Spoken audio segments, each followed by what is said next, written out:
Hey everyone, welcome back.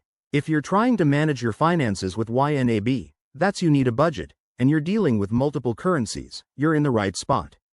Whether you're traveling abroad, have international investments, or just handle foreign transactions, YNAB makes it surprisingly straightforward.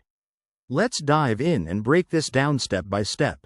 First things first, ensure you have a YNAB account. If you don't, sign up on their website, it's quick and free for the trial.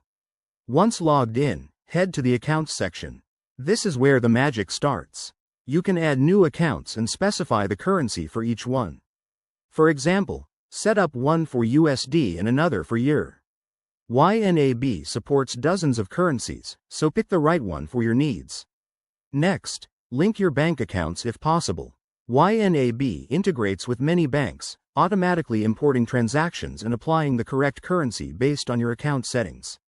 If linking isn't an option, don't worry, just manually enter your transactions, making sure to include the currency details.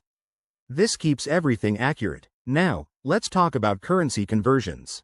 YNAB uses real-time exchange rates to convert your transactions into your base currency, which you set in your profile. This means you can see your entire budget in one unified view, making it easier to track your overall financial health. For instance, if you have expenses in yen, YNAB will convert them to your primary currency automatically. When it comes to budgeting, treat it like normal. Assign money to categories, but keep an eye on the converted amounts. YNAB will show you both the original and converted figures, helping you stay on top of fluctuations. One pro tip: check exchange rates regularly, as they can change quickly, and adjust your budget accordingly to avoid surprises. There you have it. Using YNAB with multiple currencies is empowering and hassle-free. Give it a try, and you'll wonder how you managed without it. If you have questions, leave them in the comments below. Don't forget to like, subscribe, and hit that bell for more finance tips. Thanks for watching, and see you next time.